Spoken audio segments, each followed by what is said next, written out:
May 27, 1997. Jarrell, Texas. 27 dead, 12 injured. Property damage exceeding $40 million. An F5 tornado with measured wind speeds of 261 mph, estimated peak winds over 300 mph. The most violent tornado in recorded Texas history. I was Daniel Martinez, age 34, and I was one of the ones who lived. The facts are these. At 3:52 p.m. Central Daylight Time, an F5 tornado struck the Double Creek Estates subdivision west of Jarrell. The tornado moved at an unusually slow 15 MPH, allowing maximum time for destruction. It scoured homes to their foundations, it pulled up asphalt, it debarked trees and turned cars into unrecognizable metal. The damage path was 3/4 of a mile wide in places. I need to tell this exactly as it happened. Not the version people want to hear. Not the version that makes sense. The version where a small-town electrician watched his neighborhood get erased in the 22 minutes. My wife Elena was 32. My daughter Sophia was 9. My son Miguel was 6. We lived at 1334 Double Creek Drive in a 1,400-square-foot ranch house on a quarter-acre lot. I had installed the electrical system myself. Elena taught at Jarrell Elementary. The kids rode bus 12 home every afternoon at 3:15. That Tuesday started with heat. By 7 a.m. it was already 78 degrees with 85% humidity. The kind of morning where your shirt sticks to your back before you finish your coffee. I was running service calls for Williamson County Electric. Routine maintenance on traffic signals in Georgetown. Elena left for school at 7:30. The kids were still asleep. The Storm Prediction Center had issued a tornado watch at 12:50 p.m. for Central Texas. I heard it on the truck radio between calls. Moderate risk, supercells possible. I called Elena at lunch. She said the school was monitoring conditions, but classes were normal. The kids would be dismissed on schedule. At 3:20 p.m., I was replacing a transformer on Highway 29 when my supervisor called. "Get home, Martinez. Now, they've got rotation on radar near Cedar Park, moving northeast. Jarrell's in the path." I drove north on I-35, doing 85 km/h. The sky to the west was the color of an old bruise, dark gray with green undertones. The air felt electric. Static made the hair on my arms stand up. Other drivers were pulling off at every exit. Smart people. People who understood what was coming. I took the Jarrell exit at 3:48 p.m. The town sirens were wailing, a continuous, piercing note that carried across the flat countryside. Main Street was empty except for emergency vehicles. The volunteer fire department was already staging equipment near the school. I turned onto Double Creek Drive at 3:50 p.m. Most houses looked normal. A few neighbors were outside looking west. Mrs. Patterson from across the street waved. She was holding her cat carrier. Her husband was loading their car. They had the right idea. My house sat on the north side of the street. Elena's Honda was in the driveway. Good. They were home. They would be in the interior bathroom by now. That was our plan. We had practiced it twice a year since moving to Jarrell. Interior bathroom, no windows, lowest floor, mattress over the tub, wait for the all clear. I parked behind Elena's car and ran to the front door. The air pressure was dropping. My ears popped. The wind was picking up from the south, hot and gusty. Debris was starting to move. Leaves, small branches, a plastic bag spinning in circles. Elena met me at the door. Her face was pale but calm. "The kids are in the bathroom," she said. "I was waiting for you." I looked west. The wall cloud was visible now, a massive, rotating structure maybe 3 miles away. It was lowering, developing. The bottom was starting to stretch toward the ground like a gray finger. "Now," I said. "We go now." We ran down the hallway. Sophia and Miguel were in the bathtub, covered by a mattress. Sophia was reading to Miguel from a picture book, keeping him calm. Smart girl. Elena climbed in first. I followed. We pulled the mattress over all four of us. The bathroom was small, 5 feet by 7 feet. No windows. The walls were load-bearing. If anything could protect us, this was it. The cast iron tub was bolted to the concrete slab, built in 1995 when the house was new. Solid construction. We had chosen this house partly for its interior layout. The bathroom sat in the center, surrounded by other rooms. Maximum protection from wind and debris. I grabbed the battery radio from the counter and set it beside us. The weather alert was constant now. Large tornado on the ground near Salado, moving northeast at 15 miles per hour. Jarrell residents take cover immediately. This is an extremely dangerous situation. The house began to creak. A low moan that grew louder every few seconds. The bathroom door rattled in its frame. The mirror above the sink trembled against the wall. Outside, something heavy banged against the siding. The air thickened. It tasted like dust and electricity. The pressure changed again, harder this time. Our ears popped repeatedly. Miguel's nose started bleeding, a thin trickle that Elena wiped with her sleeve. From the west, the light went strange, greenish, dim, unnatural. I could feel the floor vibrate beneath us. The sound was building now. Not just wind anymore, but destruction, wood splintering, glass breaking, metal being twisted into impossible shapes. The radio crackled with static, then cleared. Tornado now approaching Jarrell. Residents in mobile homes and frame houses take shelter immediately. This is a particularly dangerous situation. I pressed down on the mattress with both hands. Elena held Miguel close. Sophia stopped reading and listened to the growing roar. The sound came from everywhere at once.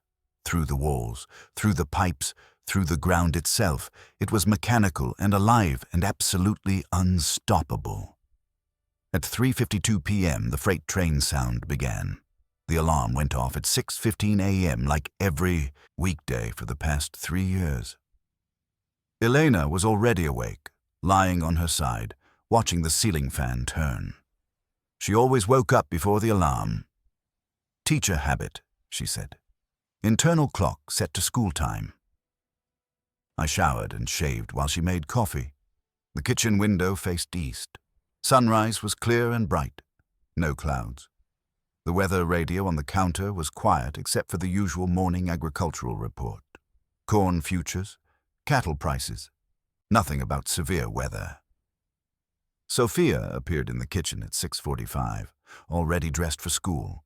White polo shirt, navy shorts, tennis shoes. Jarrell Elementary had a simple dress code, made mornings easier. She was reading a book about horses while eating cereal. Always reading. Elena said she was already at a 6th grade level. Miguel stumbled in 10 minutes later, hair sticking up, rubbing his eyes. He was not a morning person. Elena combed his hair while I made his lunch. Peanut butter and jelly. Apple slices, juice box. Same thing every day. He liked routine. I left for work at 7:15. Kissed Elena goodbye. Hugged the kids. Normal Tuesday routine. Elena would drop them off at school on her way to work. Pick them up at 3:15. Homework, dinner, bath time, stories, the rhythm of family life. My work truck was a 1994 Ford F-150 with Williamson County Electric logos on both doors. The radio was preset to the local weather station and the county emergency frequency. Standard equipment for utility workers in Tornado Alley. My first call was a blown transformer near the Georgetown courthouse. Routine repair. The transformer had failed during the night, probably from age and heat stress. I locked out the breaker, swapped the failed unit, and had power restored by 9:30.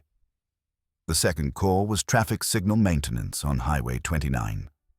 Also routine, replacing burned-out bulbs, checking timing sequences, testing backup battery systems. The morning was warm but pleasant. Light breeze from the south, temperature climbing toward 80 degrees by 10 a.m. Elena called at 11:45 during my lunch break. I was sitting in the truck outside a convenience store in Georgetown, eating a sandwich and reading the sports section. Rangers were playing the Yankees. Normal concerns for a normal Tuesday. "How's your day?" she asked. We talked for maybe 5 minutes. She mentioned the weather forecast, possible storms later. Nothing unusual for late May in Central Texas. We had lived through dozens of severe weather warnings. Most came to nothing. The kids were having a normal day at school. Sophia had a math test. Miguel was excited about art class. They were making Mother's Day cards, even though Mother's Day had passed 2 weeks ago. Better late than never, Elena had said. Our house was a 1995 ranch style on a quarter-acre lot. 3 bedrooms, 2 baths, attached garage. We had bought it new when we moved to Jarrell from Austin. Elena wanted small-town life for the kids. Safe streets, good schools, neighbors who knew each other's names. Double Creek Estates was a new subdivision. 43 houses total when complete. Young families mostly. Kids rode bikes in the streets. Parents gathered for barbecues on weekends. It felt like the America we had grown up in. Peaceful. Secure. The lots were generous by suburban standards. Quarter-acre parcels with mature oak trees preserved from the original ranch land. Our backyard had 2 large live oaks that provided shade for the kids' swing set. I finished the traffic signal work by 2:30 p.m. The sky was starting to change. Clouds building to the west. Still mostly blue overhead, but the horizon looked different. Darker. More active. The wind had picked up slightly. Still from the south, but warmer now. Almost hot. The kind of wind that carries moisture and instability. The weather radio in my truck began issuing updates. Severe thunderstorm watch for Central Texas. Conditions favorable for supercells. Large hail and damaging winds possible. My supervisor called at 3:20. His voice was tense. "Martinez, you need to get home. Weather Service just issued a tornado warning for Williamson County. Big storm moving northeast from Cedar Park. It's heading straight for Jarrell." I looked west.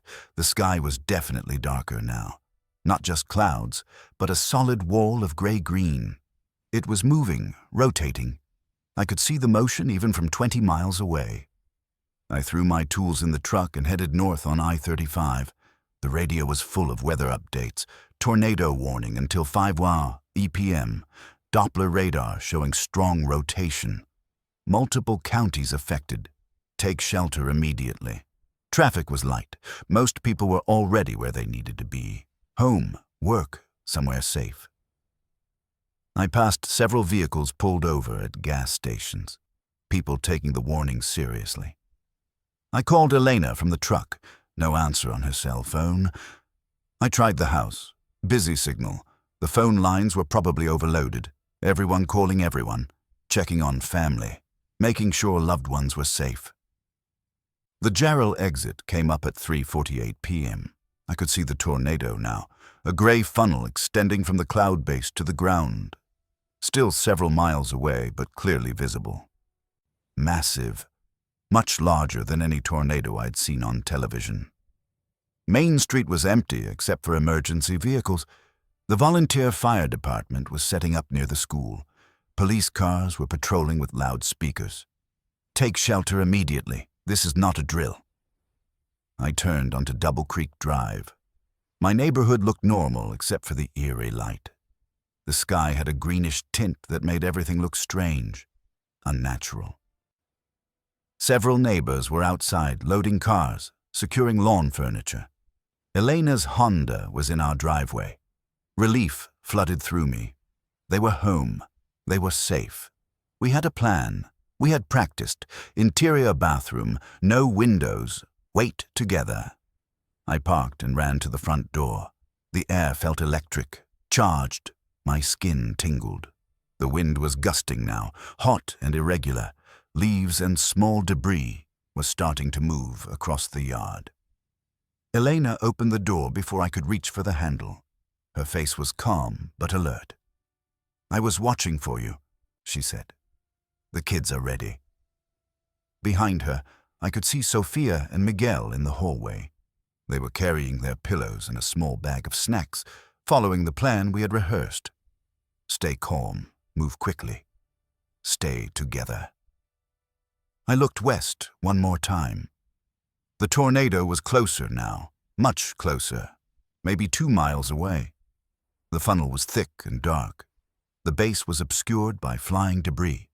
It was moving slowly but steadily northeast, directly toward us. Time to go, I said. We moved down the hallway toward the interior bathroom. Sophia walked calmly, holding Miguel's hand. Elena carried bottled water and the first aid kit. I grabbed the battery radio from the kitchen counter. The weather alert was constant now. Continuous tone followed by urgent updates. Tornado on the ground near Salado, moving northeast at 15 nightmarish. Extremely dangerous tornado. Take cover now. The bathroom was small but sturdy. Interior walls on 2 sides. No windows. The bathtub was cast iron, built into the floor. If our house was going to survive, this room would survive. Elena helped the kids into the tub. Sophia sat at one end, Miguel at the other. Elena climbed in between them. I grabbed the mattress from Miguel's room and dragged it into the bathroom. We had practiced this. The mattress would go over the tub. Protection from falling debris. Outside, the wind was increasing. I could hear it in the walls, a low moaning sound that grew louder every few seconds. The house was starting to creak. Settling sounds. Stress sounds. The windows in other rooms rattled in their frames. Our front door banged against the jamb as air pressure fluctuated. The tornado was still miles away, but its influence was already reaching us. "Daddy, I'm scared," Miguel said. His voice was small. "It's okay, buddy," I said. "We're safe in here. Just like we practiced." Sophia was still holding her book. "Should I keep reading?" she asked. "Yes," Elena said. "Read to Miguel. Keep his mind busy." I climbed into the tub and pulled the mattress over us. The space was cramped but secure. We were pressed together, a family unit in our small shelter. The battery radio crackled with updates.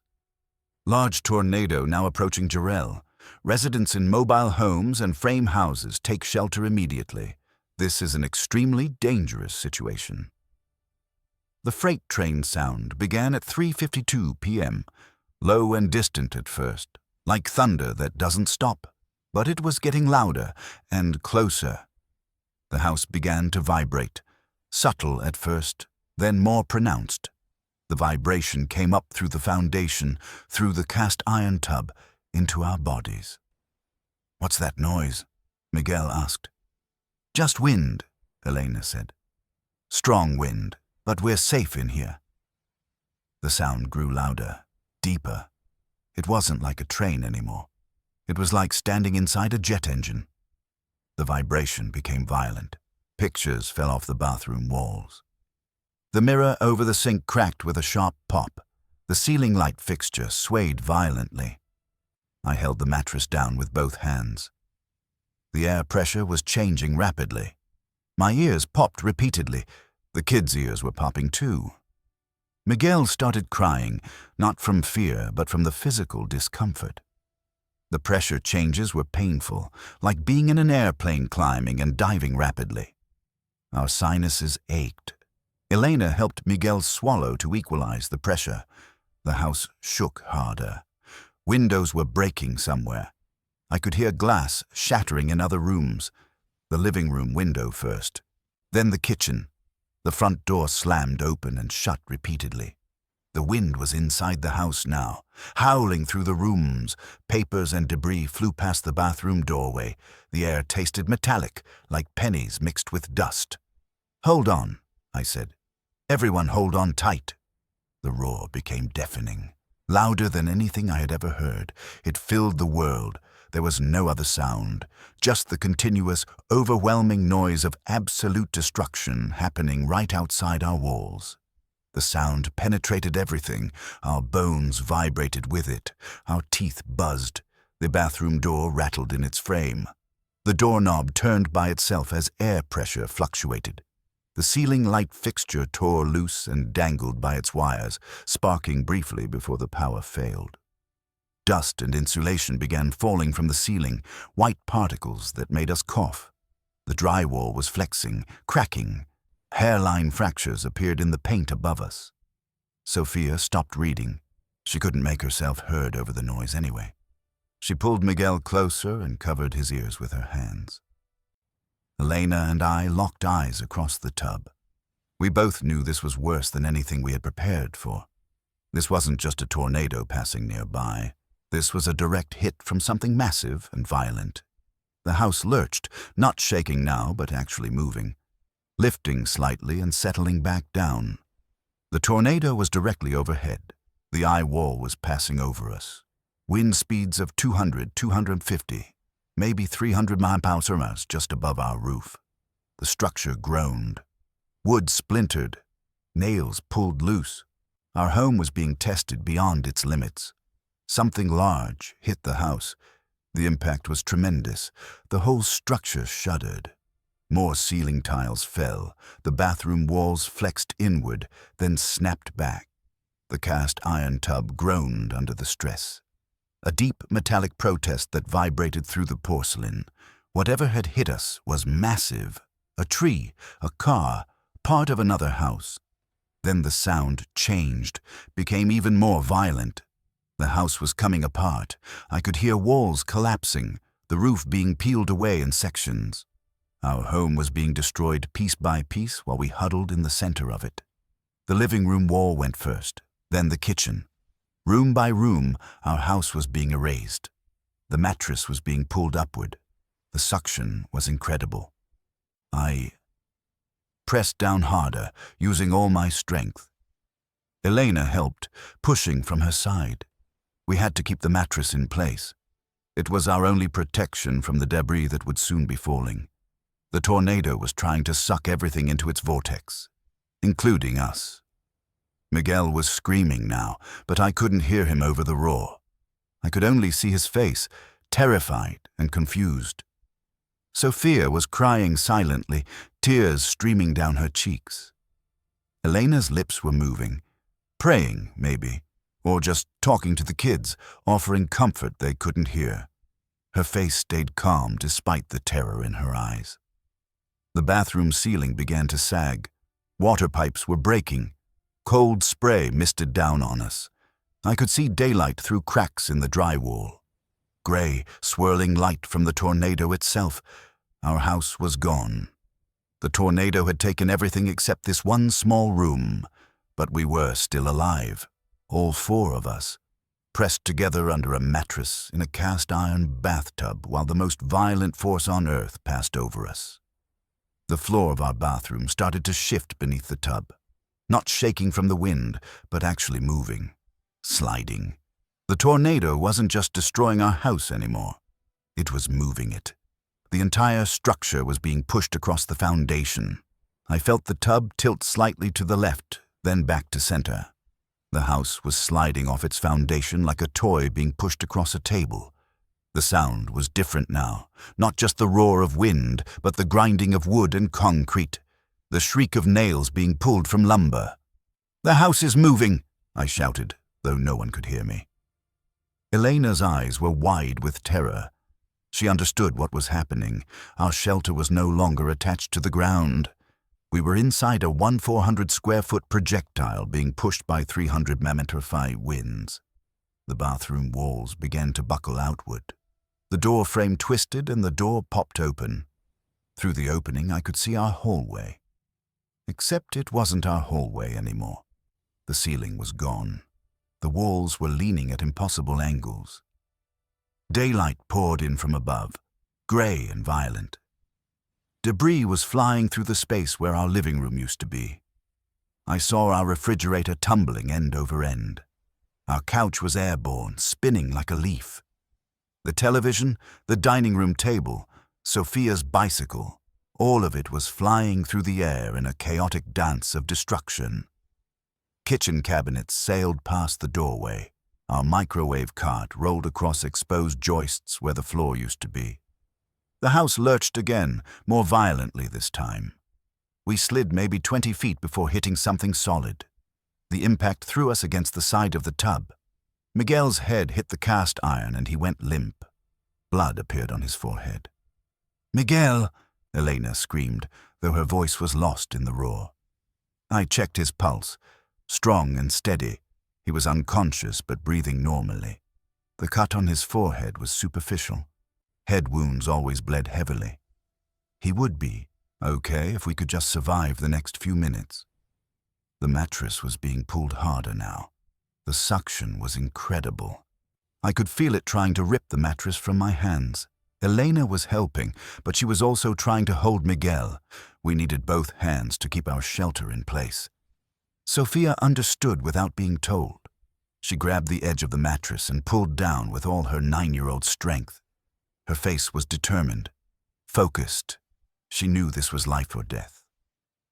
The house moved again. This time we slid further, maybe 50 feet. The grinding sound was constant now. Wood splintering, metal tearing, glass exploding. Our home was being torn apart around us while we rode inside it like passengers in a crashing airplane. Screws pinged off bathroom tile. Studs separated from headers with sharp cracks. The foundation bolts had sheared completely. Through the bathroom doorway, I could see outside. The tornado was a black wall that filled the entire western sky. It wasn't a funnel anymore. It was a wedge, a mile-wide mass of rotating destruction that was consuming everything in its path. A pickup truck sailed overhead, spinning end over end. A 2x4 penetrated a concrete pier like a spear. Street signs and mailboxes tumbled through the air like leaves. I saw our neighbor's house, the Pattersons, lift off its foundation and disintegrate in midair. The walls separated and flew in different directions. The roof spun away like a frisbee. Mrs. Patterson's car was tumbling across what used to be their front yard. The destruction was complete and indiscriminate. Everything in the tornado's path was being erased. Our house hit something else, harder this time. The impact was violent enough to crack the cast iron tub. A hairline fracture appeared near the drain. Water from broken pipes began pooling on the bathroom floor. The smell of natural gas began to seep into the small space. Another danger to worry about. The walls around us were failing. The bathroom door frame collapsed completely. The ceiling was sagging lower, supported only by broken pipes and electrical conduit. Our shelter was becoming a trap. But the sound was starting to change. The roar was still deafening, but it seemed to be moving away slightly. The tornado was passing. The worst of it was moving northeast toward other neighborhoods, other families. The eye wall had passed over us. We were now in the trailing edge of the storm. The house stopped sliding.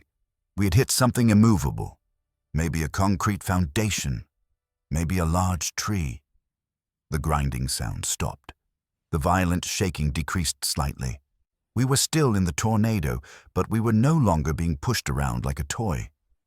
Miguel stirred in Elena's arms. His eyes opened, unfocused and confused. He tried to speak, but no words came out. The noise was still too loud, but he was conscious. He was alive. I looked around our destroyed shelter. The walls were cracked and leaning. The ceiling was barely holding. Water was ankle-deep on the floor, but the tub was intact. The mattress was still in place. We were still together. The tornado was moving away now. I could tell by the sound, still incredibly loud, but diminishing. The worst was over. We had survived the direct hit. Sophia was still holding the mattress, her small hands white-knuckled from the effort. Elena was cradling Miguel, checking his pupils for signs of concussion. I maintained my grip on the mattress and watched the walls around us, ready to react if they started to collapse. We had maybe 2 more minutes of extreme wind. Then it would be over. The tornado would move on to terrorize some other community. We just had to hold on a little longer. The roar faded gradually, like a jet plane flying away. First it was deafening, then merely loud, then a distant rumble, then nothing. The silence that followed was profound, complete. No wind, no rain, no birds, just the drip of water from broken pipes and the settling sounds of destroyed structures. We stayed under the mattress for another minute, afraid to move, afraid the tornado might return, afraid of what we would see when we emerged from our shelter. The air smelled of wet earth and splintered wood and something metallic I couldn't identify. I lifted the mattress slightly and peered out. Our bathroom was barely recognizable. The walls were cracked and leaning inward. The ceiling had collapsed in places, held up only by broken pipes. Water covered the floor.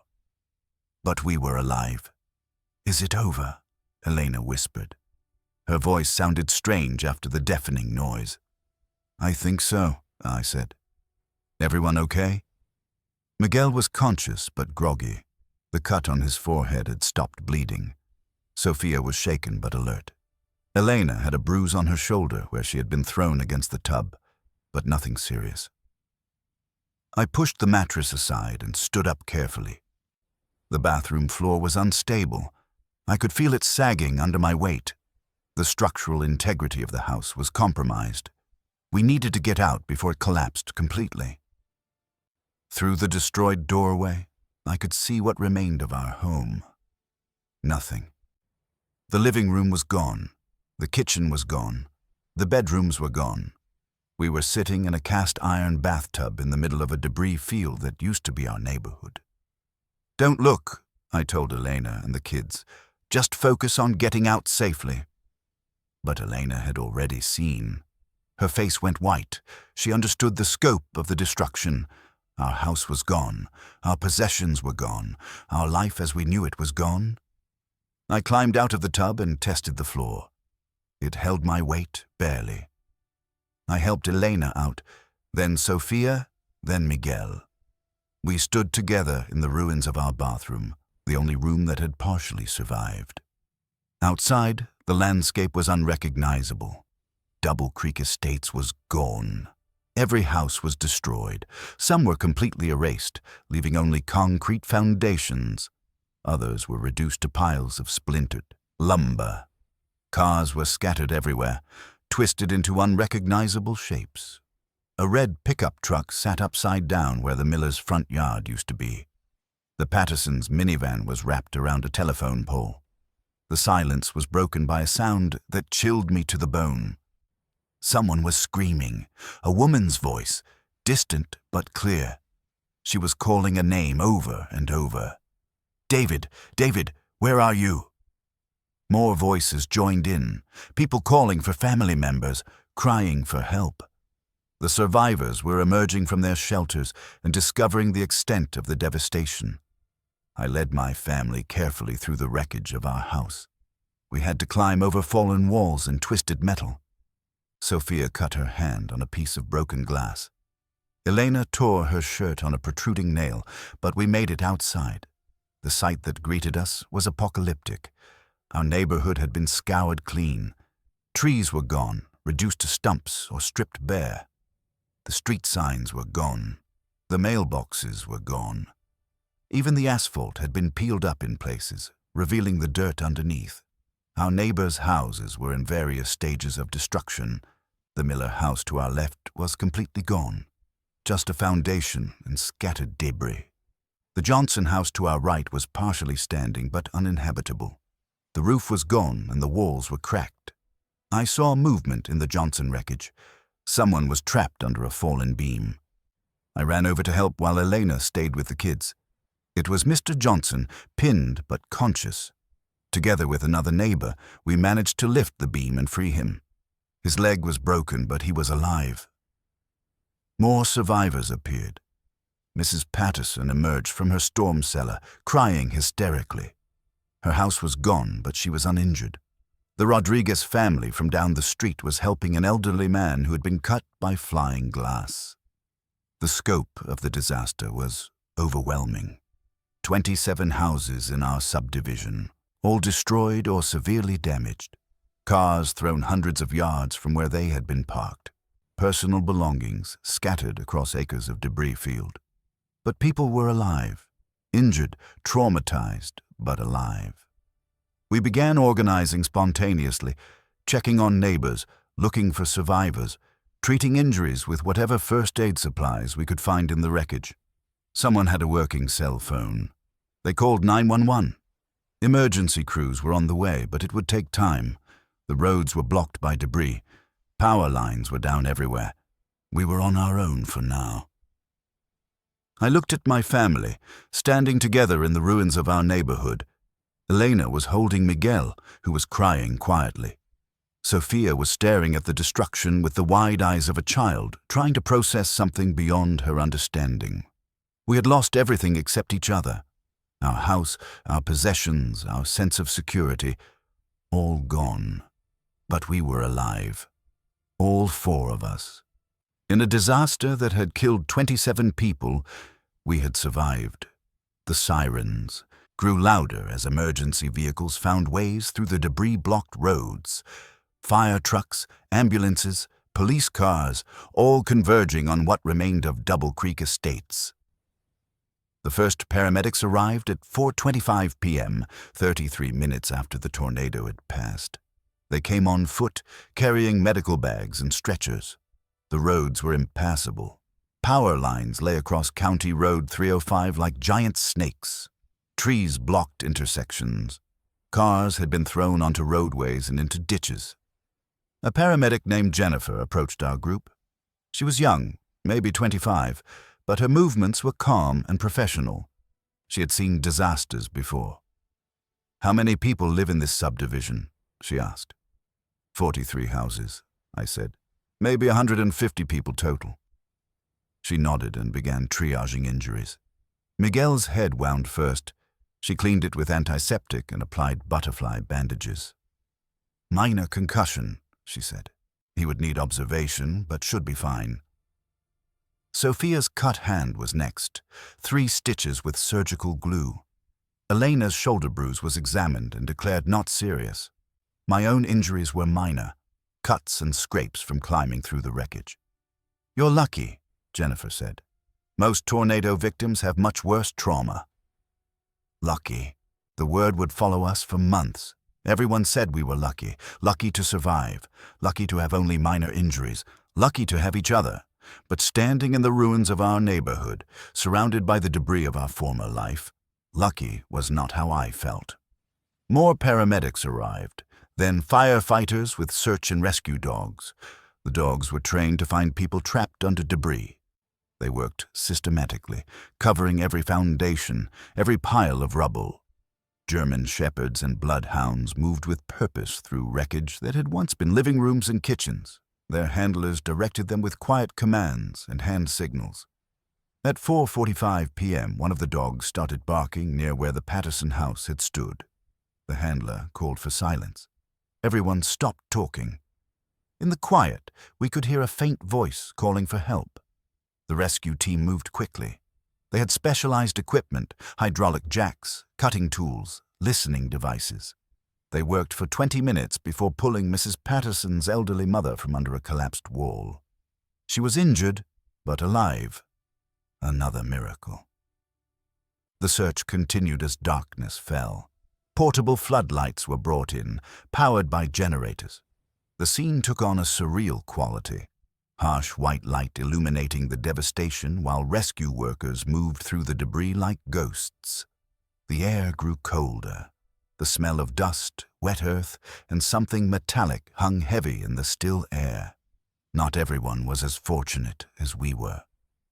At 6:15 p.m. they found the first body, a man from the end of the street who had been caught outside when the tornado hit.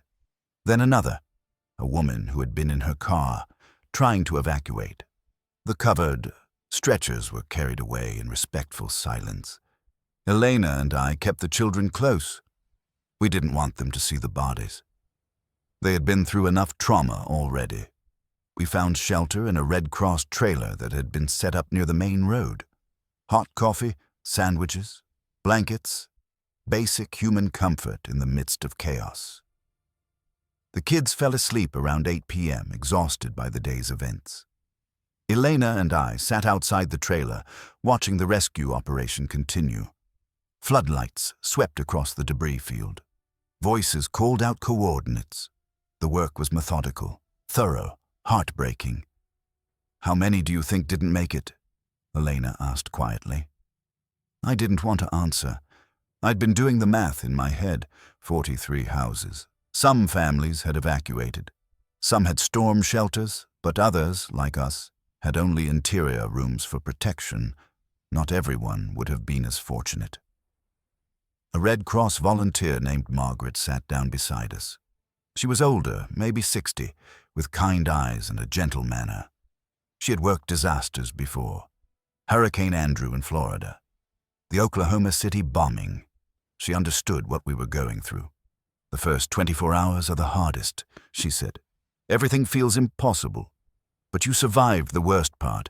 Now you start rebuilding." Rebuilding. The word seemed foreign. How do you rebuild when everything is gone? Our house, our possessions, our sense of security. How do you start over from nothing? "Do you have family nearby?" Margaret asked. "My sister lives in Austin," Elena said. "We could stay with her temporarily." "That's good. You'll need somewhere stable while you figure out the next steps. Insurance, FEMA assistance, finding a new place to live. It's a process, but there are people to help you through it." At 10 p.m., the active search and rescue phase ended for the night. They had found 12 survivors and 8 bodies. 17 people were still unaccounted for. The search would resume at first light. We spent the night in the Red Cross trailer. Elena and I took turns staying awake, watching over the children. Every time a car backfired or a generator started up, we jumped. Our nerves were raw. The trauma was setting in. Miguel woke up twice with nightmares. He couldn't remember what he had dreamed, but he was terrified. Elena held him until he fell back asleep. Sophia slept fitfully, tossing and turning on the narrow cot. As dawn approached, I walked outside to survey the damage in daylight. It was worse than I had imagined. The tornado had carved a path of total destruction through our neighborhood. Nothing was left intact. Even the street signs were gone. Dawn on May 28th revealed the true scope of the destruction. In daylight, Double Creek Estates looked like a war zone. The tornado had scoured the earth so completely that it was difficult to determine where individual houses had stood. Only the concrete foundations remained, like tombstones marking the death of a community. The official search and rescue operation resumed at 6 a.m. More teams arrived from Austin, San Antonio, and Dallas. Specialized urban search and rescue units with trained dogs and sophisticated equipment. They worked in grids, methodically covering every square foot of the debris field. Elena and I took the children to her sister's house in Austin that morning. We couldn't bear to watch the search anymore. Every time they found someone, our hearts stopped until we learned it wasn't one of our neighbors we knew personally. The waiting was unbearable. Carmen, Elena's sister, lived in a small apartment near the University of Texas campus. She cleared out her spare room for us. 4 people in a space meant for one. But it was shelter. It was safety. It was a place to begin processing what had happened to our lives. The children were quiet, subdued. Miguel asked repeatedly when we were going home, "How do you explain to a 6-year-old that home no longer exists? That everything he knew, his room, his toys, his familiar surroundings, had been erased by the wind?" Sophia understood better. She was old enough to grasp the permanence of the loss. She asked practical questions. Where would we live? Where would she go to school? When would we get new clothes? Her 9-year-old mind was trying to impose order on chaos. I drove back to Jarrell that afternoon to check on the search progress. The scene was more organized now.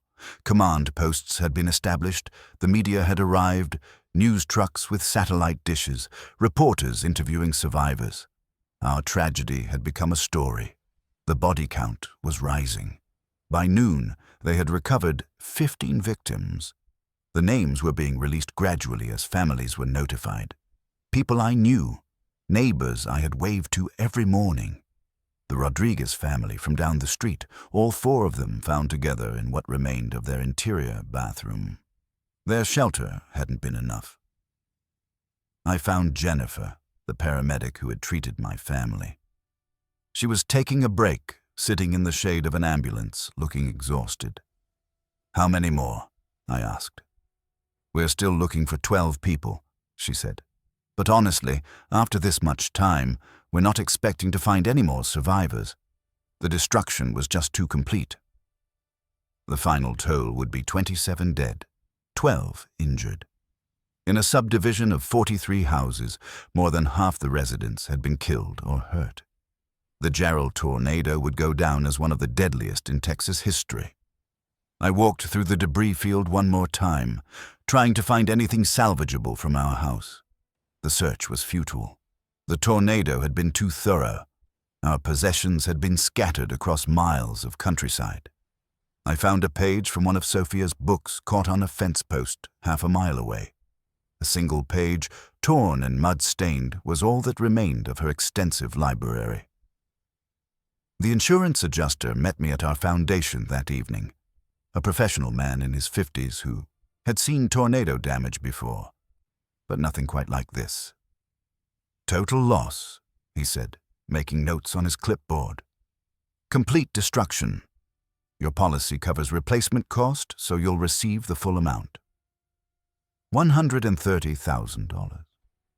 The value of our house and possessions reduced to a number on a check.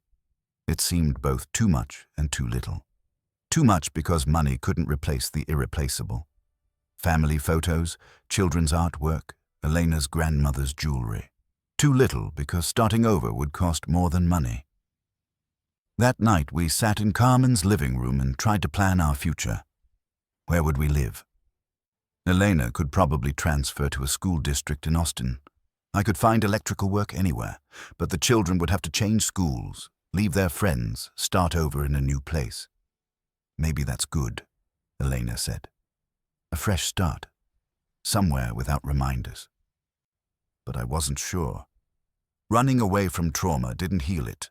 The tornado would follow us wherever we went, in every storm warning, in every darkening sky, in the dreams that woke us in the middle of the night. The funerals began the following week. 27 services in a town of 1,000 people. The churches couldn't accommodate the crowds. Services were held at the high school, at the community center, anywhere large enough for the mourners. We attended several funerals for neighbors we had known well. The Rodriguez family, the elderly couple from across the street, a young mother and her twin babies who had lived 3 houses down. Each service was a reminder of how random survival had been. Why them and not us? Why us and not them? The media attention was intense but brief. For a week, Jarrell was the center of national news. Reporters interviewed survivors. Meteorologists explained how the tornado had formed. Politicians promised federal aid. Then the cameras moved on to other stories, other tragedies. But for those of us who lived through it, the story would never end.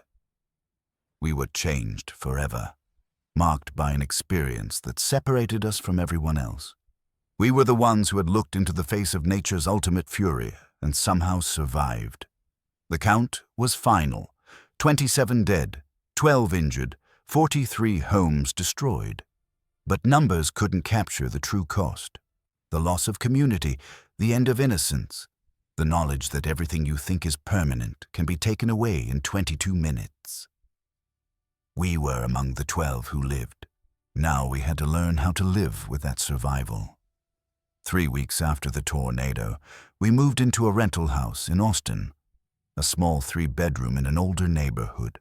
Nothing like our home in Jarrell, but available immediately. The insurance money had come through quickly. $130,000 deposited into our account. On paper, we were whole again. But money couldn't replace what mattered most: the irreplaceable things. Sophia's baby pictures that Elena had carefully organized in photo albums. Miguel's first drawings, proudly displayed on the refrigerator.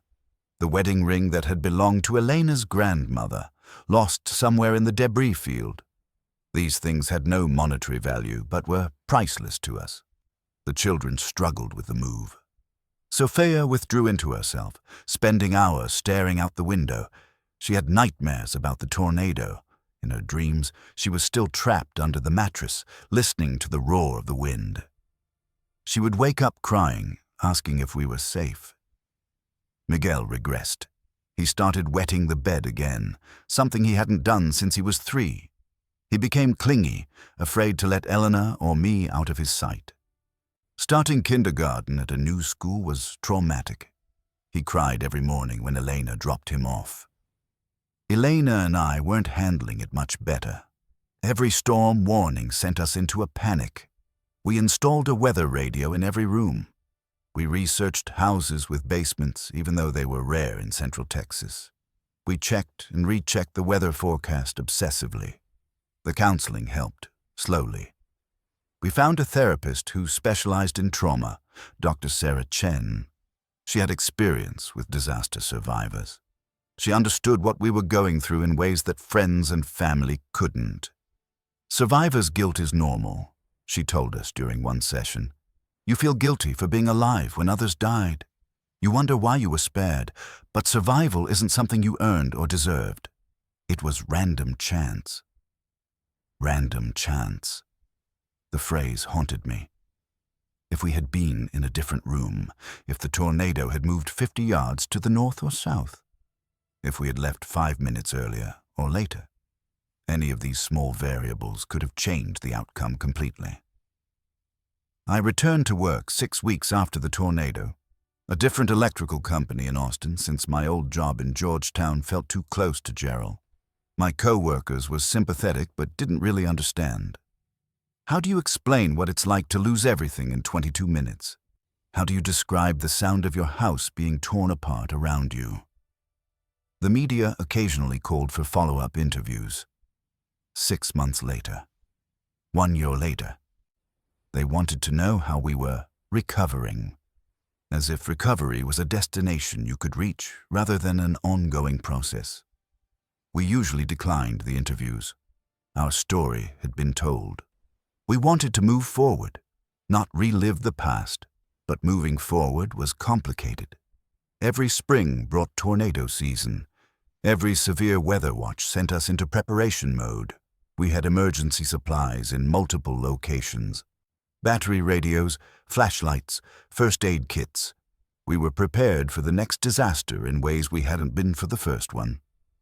Sophia started talking about becoming a meteorologist. She wanted to understand the science behind tornadoes.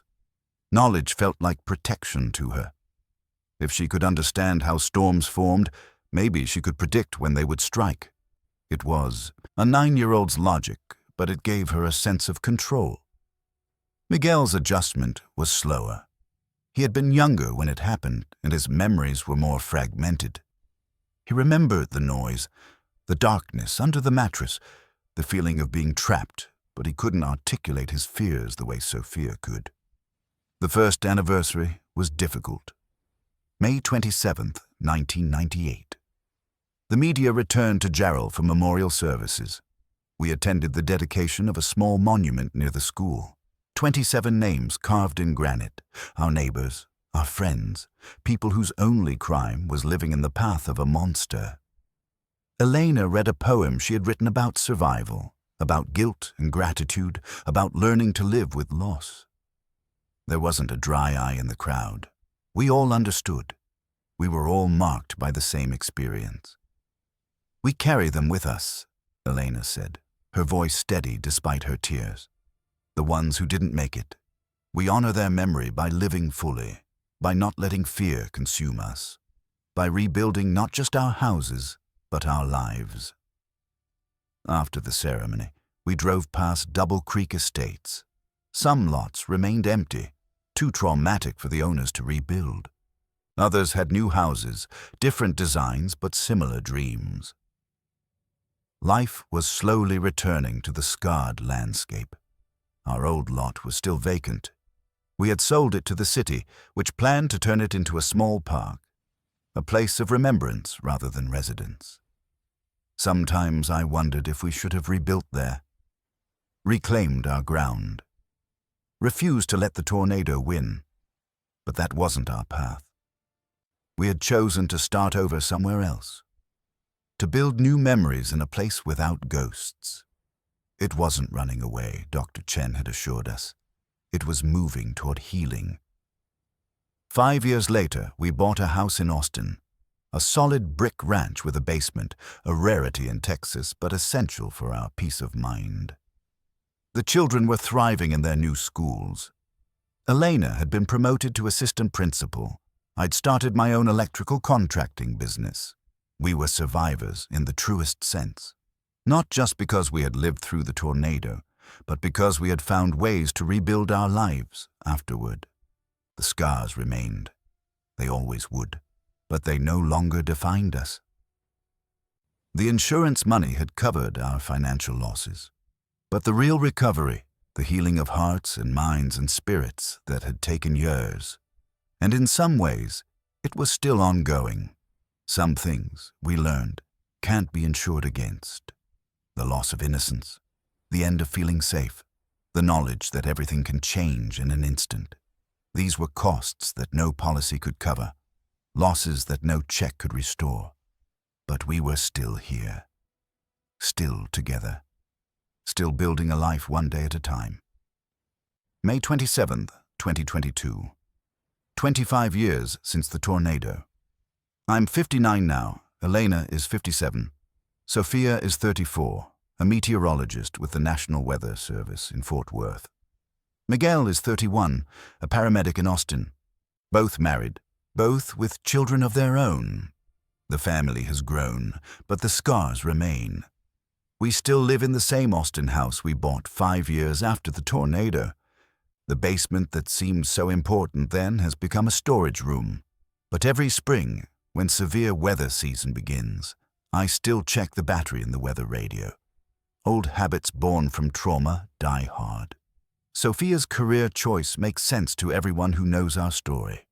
She studies the very phenomenon that changed our lives. She tracks supercells across the Texas plains, issues tornado warnings, helps communities prepare for what might be coming. Her colleagues call her one of the best forecasters in the state. She has an intuitive understanding of severe weather that can't be taught in textbooks. I remember the sound, she told a reporter last year. The way the air felt before it hit. Those memories help me understand what families are facing when I issue a warning. It's not just meteorology to me, it's personal. Miguel became a paramedic partly because of Jennifer, the young woman who treated us that day. He wanted to be the calm voice in someone else's worst moment. He's worked disaster scenes across Texas, hurricanes, floods, industrial accidents. But he says tornado responses are the hardest. Too many memories. Elena retired from teaching 2 years ago. She spent her career helping children, but the tornado kids, the ones who lived through disasters, always got special attention. She understood their nightmares, their fears, their need for extra security. She became an expert in trauma-informed education without ever seeking the title. I still work, though I've cut back to part-time. My electrical contracting business is successful, but I'm selective about jobs now. I don't work on mobile homes or temporary structures. I insist on proper grounding and surge protection for every installation. The tornado taught me that details matter when the worst happens. We returned to Jarrell for the 25th anniversary memorial service. The town has grown some, but it's still recognizable. The school where we sheltered that first night has been expanded. New subdivisions have sprouted on the outskirts. Life goes on, even in places marked by tragedy. Double Creek Estates is now Tornado Memorial Park. 27 trees planted in a circle, one for each victim. Their names are engraved on a central monument. Benches face outward toward the horizon where the storm came from. It's peaceful now, but I can still see the foundations in my mind. Still remember where each house stood. The ceremony was small, maybe 50 people. Other survivors, family members of victims, local officials. The mayor, who was just a city councilman in 1997, spoke about resilience and remembrance. A pastor offered a prayer for the dead and the living. Children from the elementary school released balloons, 27 white balloons that drifted east on a gentle breeze. I thought about the randomness of it all, how a few seconds or a few feet had determined who lived and who died. The Rodriguez family, found together in their bathroom, hadn't been any less prepared than we were. Their shelter just wasn't in the exact right spot. The difference between life and death had been measured in yards. After the ceremony, we walked through the memorial park. Sophia brought her 2 children, our grandchildren who have never known a world without the tornado story. 8-year-old Emma and 5-year-old David, named for the children we might have lost. They listened solemnly as Sophia explained what had happened here, but it was ancient history to them, their grandmother's scary story from long ago. Elena and I stood where our house used to be. The foundation was gone now, covered by grass and native wildflowers. A small placard marked the spot. In memory of the families who called this place home, simple words that carried the weight of loss and survival. Do you ever wonder what our lives would have been like if it hadn't happened? Elena asked. I considered the question. If the tornado had missed us, if we had stayed in Jarrell, if the children had grown up in their original bedrooms, attended their original schools, kept their original friends.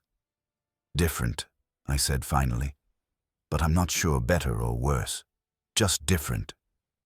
The tornado had shaped everything that came after. Sophia's career, Miguel's calling, Elena's understanding of childhood trauma, my own obsession with safety and preparation. Even our grandchildren carried traces of that day. In the weather radios in their bedrooms, in the emergency kits their parents maintained, in the respect for severe weather that was passed down like family tradition. We drove home to Austin as storm clouds gathered in the west.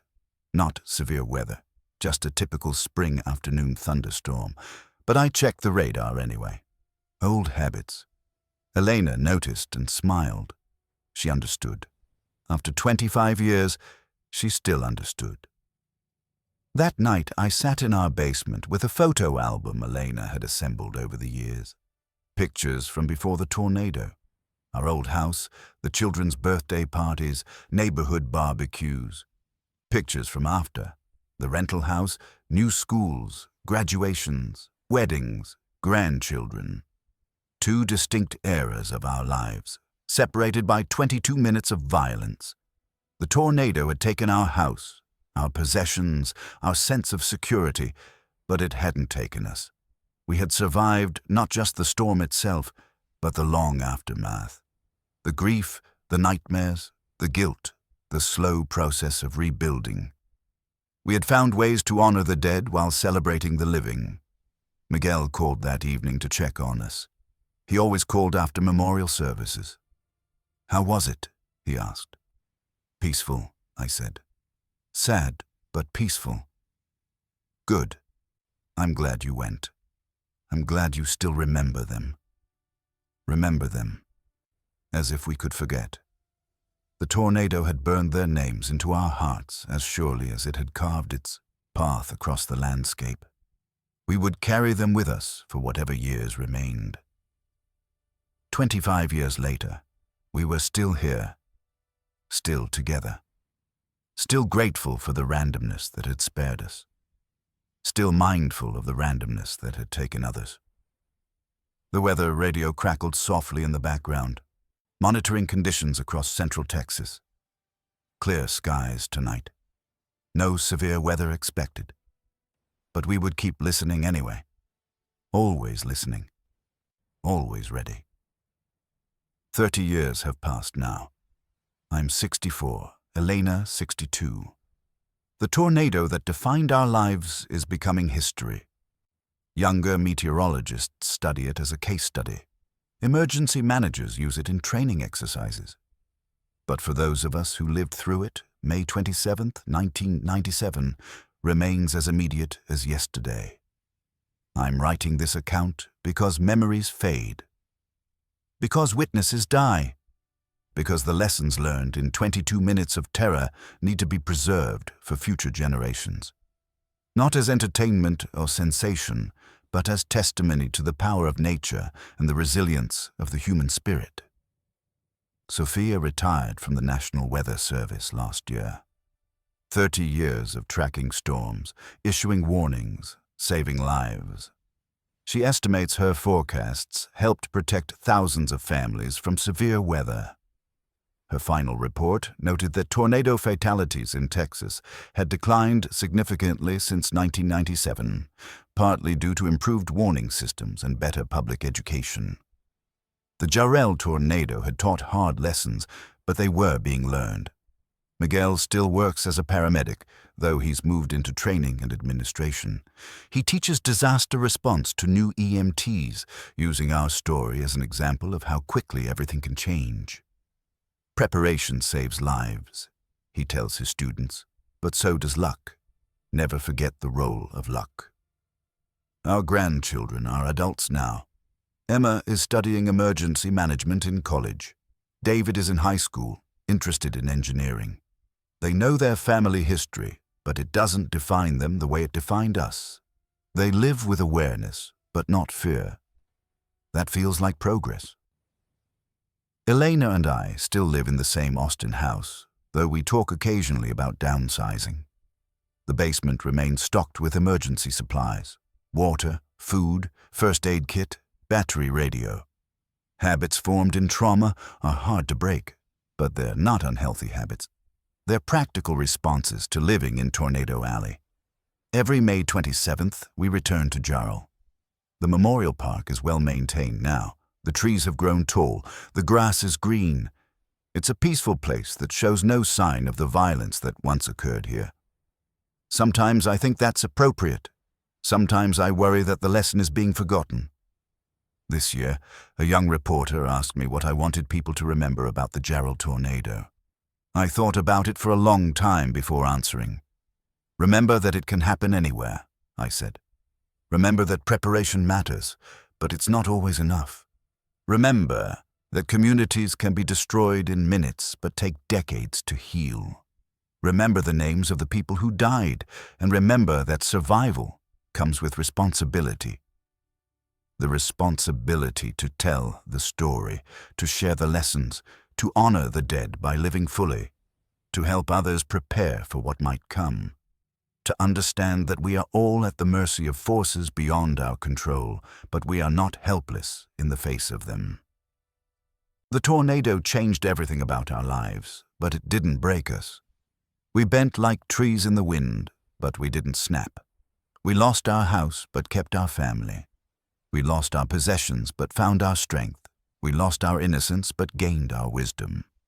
I think about the randomness often, the arbitrary nature of who lived and who died. There was no cosmic justice, no divine plan that made sense of such violence. Good people died. Good people lived. The tornado made no moral distinctions. It was simply a force of nature doing what forces of nature do. But humans are forces too.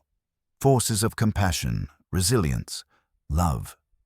In the aftermath of destruction, we saw the best of humanity. Neighbors helping neighbors, strangers becoming family, communities rallying around those who had lost everything. The tornado showed us what we could lose. The response showed us what we could become. The weather radio still crackles in our kitchen, monitoring conditions across central Texas. Most nights it's quiet. Occasionally it alerts us to severe weather approaching. When it does, we listen carefully. We take precautions. We remember what we learned 30 years ago in 22 minutes of terror. Elena and I often sit on our porch in the evenings, watching the sky. We can read clouds now in ways we couldn't before. We understand the subtle signs that precede severe weather. We know when to worry and when to relax. The tornado gave us an education we never wanted but can't forget. Sometimes, when the wind picks up and the sky darkens, I think I can hear it again.